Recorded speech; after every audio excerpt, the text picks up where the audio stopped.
student, welcome to Sumaya English Primary School. Subject Hindi, Standard 7, Hindi सुलभ भारती, 7वीं कक्षा. Chapter number 4, देहात और शहर. इसके लेखक है अभिषेक पांडे. देहात मीन्स गांव और शहर यानी सिटी. सुनो, पढ़ो और लिखो. सुनना है, पढ़ना है और लिखना है. जन्म 19 जनवरी 1992, मुंबई, महाराष्ट्र. परिचय. समसामयिक विषयों में अभिषेक पांडे जी की विशेष अभिरुचि एवं लेखन रहा है. प्रस्तुत पत्रों में लेखक ने देहात और शहर के अपने सुख दुख एवं बढ़ती हुई जनसंख्या के अभिशाप पर अनेक सुझाव दिए हैं. स्टूडेंट, इस लेखन में, इस पत्र में देहात और शहर अपने अपने दुखों के बारे में बता रहे हैं. और ये दुख किस बात का है? जनसंख्या यानी पॉपुलेशन. बढ़ती हुई पॉपुलेशन को मद्देनजर रखते हुए ये पत्र लिखा गया है. पत्र किनके बीच में लिखा गया है? देहात और शहर, गांव और शहर के बीच में. खोजबीन. डाकघर में प्राप्त सेवाएं बताओ और संकेत स्थलों से अन्य सेवाएं ढूंढकर उनकी सूची बनाओ. डाकघर का मतलब होता है पोस्ट ऑफिस. सेवाएं यानी फैसिलिटी. पोस्ट ऑफिस से जो फैसिलिटीज मिलती है उनकी सूची बनाना है, उनका चार्ट तैयार करना है. जैसे नीचे दिया गया है सेवाओं के नाम. कौन कौन सी फैसिलिटी डाकघर यानी पोस्ट ऑफिस से हमें प्राप्त होती है, हमें मिलती है, और वो कैसे और कब ली जाती है, उसका चार्ट तैयार करना है. दिनांक 1 अगस्त 2017. प्रिय मित्र शहर, नमस्कार. गांव अपने मित्र शहर को पत्र लिख रहा है. प्रिय मित्र शहर, नमस्कार. कल तुमसे बात हुई. मेरे सुख दुख के संबंध में पूछा. धन्यवाद. बहुत सारी बातें मन में हैं. सब कुछ दूरध्वनि पर कहना मुश्किल है. देहात कह रहा है, तुमने मेरे सुख दुख के बारे में पूछा, इसके लिए शुक्रिया, धन्यवाद. मेरे मन में बहुत सारी बात है, लेकिन वो सारी बातें मैं दूरध्वनि पर कैसे कहूँ? दूरध्वनि का मतलब होता है टेलीफोन. इसीलिए मैंने सोचा कि मैं तुम्हें पत्र लिख दूँ.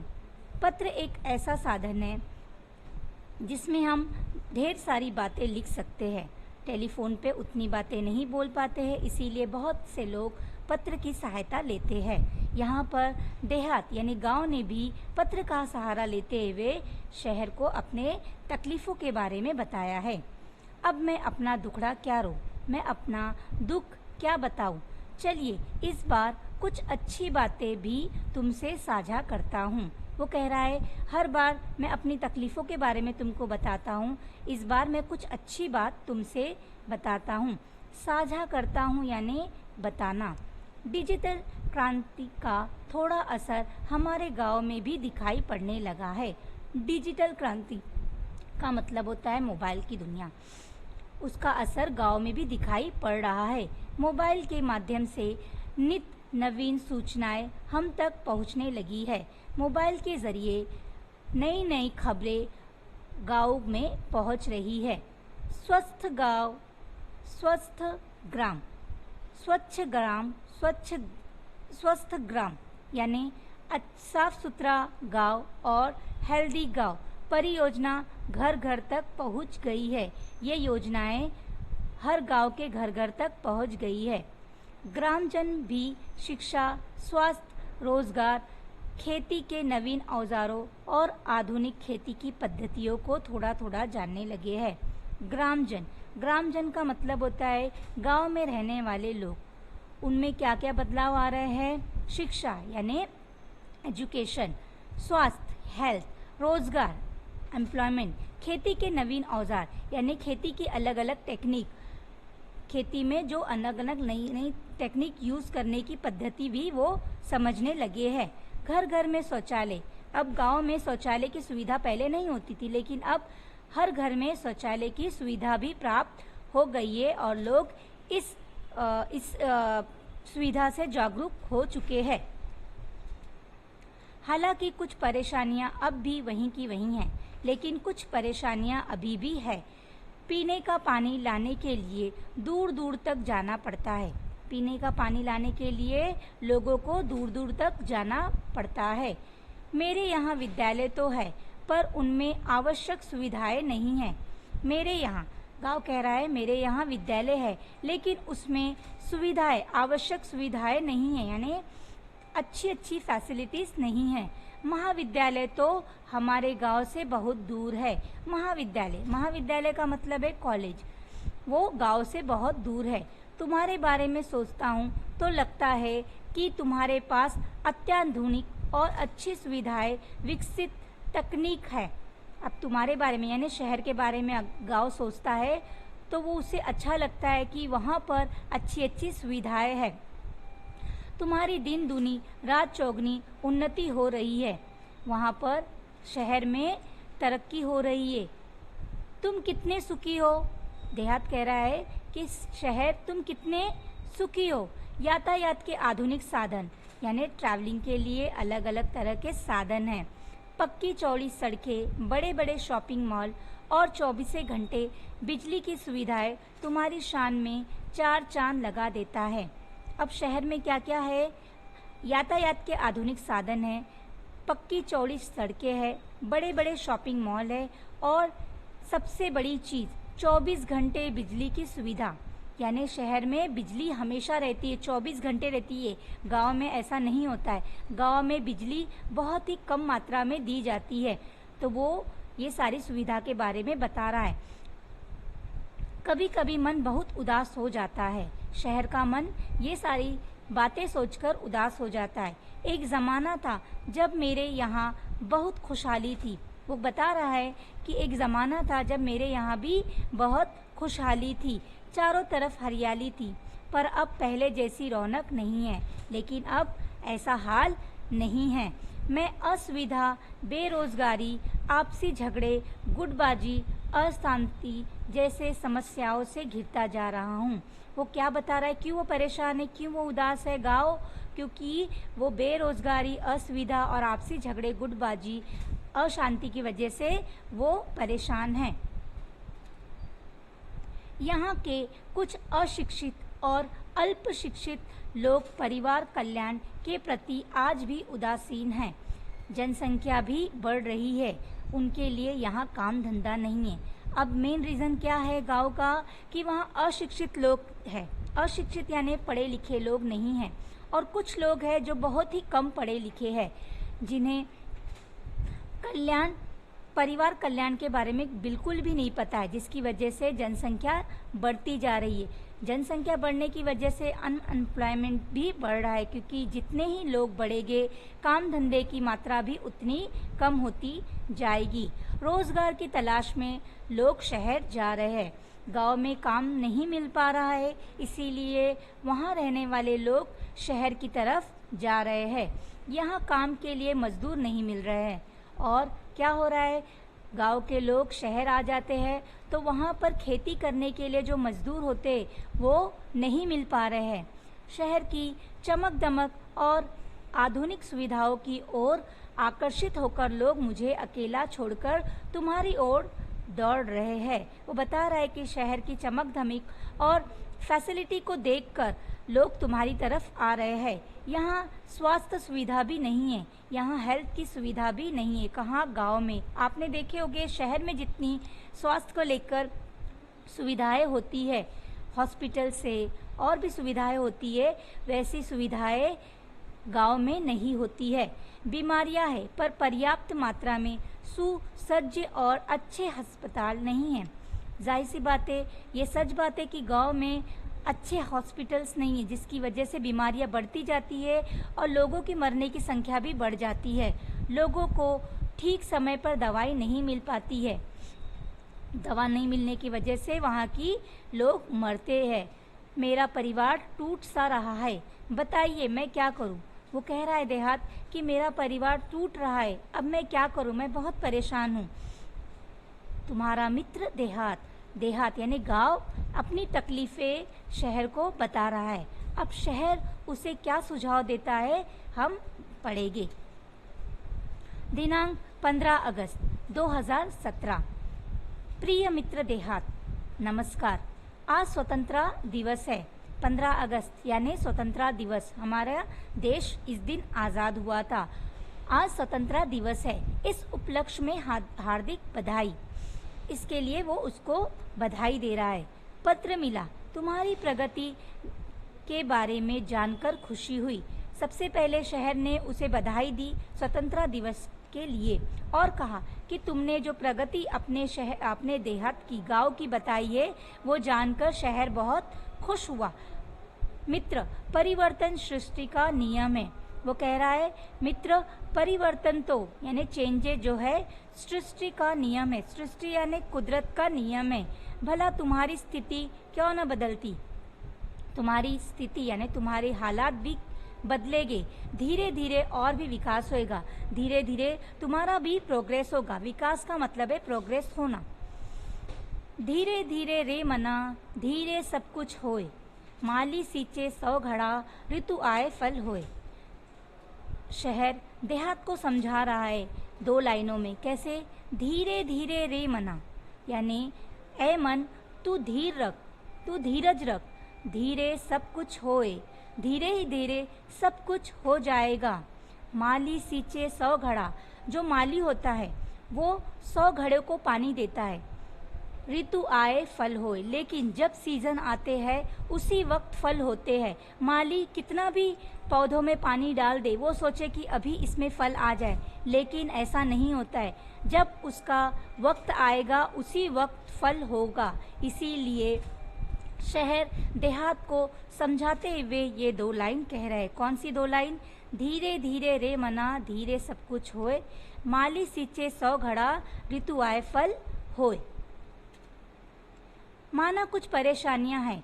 यहाँ के परिवार तेजी से मेरे यहाँ आ रहे हैं। वो मान रहा है कि बहुत सारी परेशानियां हैं। आपके यहाँ के परिवार मेरे यहाँ आ रहे, परंतु यहाँ आकर भी सब कुछ कहाँ सुखी है। लेकिन शहर में आने के बाद भी सब लोग सुखी नहीं हैं। चिराग तले अंधेरा। अब वो बता रहे चिराग तले अंधेरा। एक कहावत के जरिए वो समझा रहे।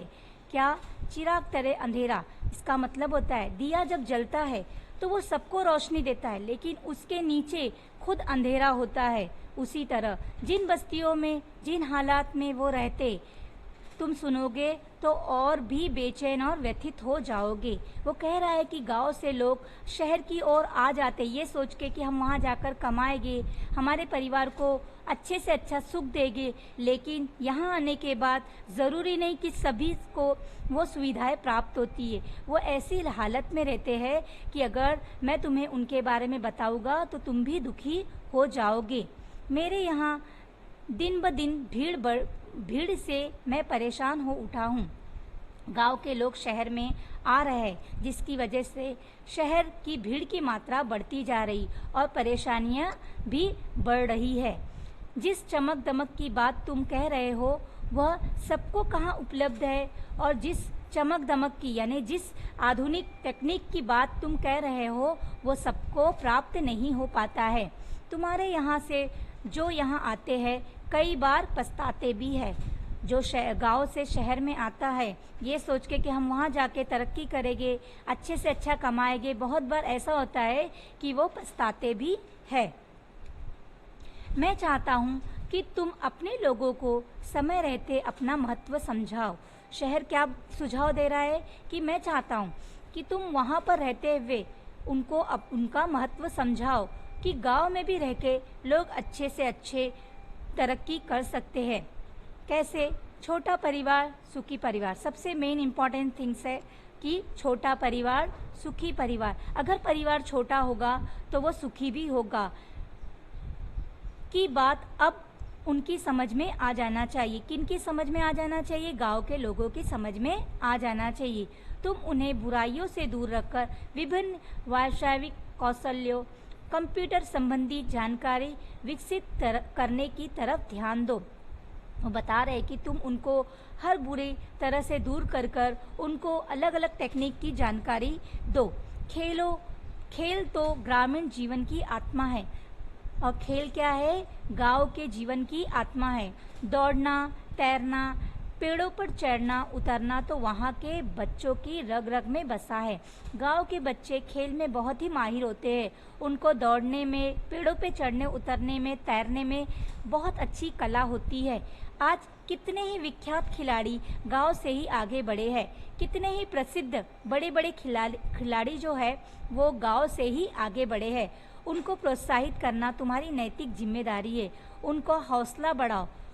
खेल संबंधी मार्गदर्शन देकर हमारा देश अंतर्राष्ट्रीय स्तर पर प्रगति कर सकता है, और अगर खेल को ज़्यादा महत्व दिया जाए तो हमारा देश जो है इंटरनेशनल लेवल पे भी जा सकता है।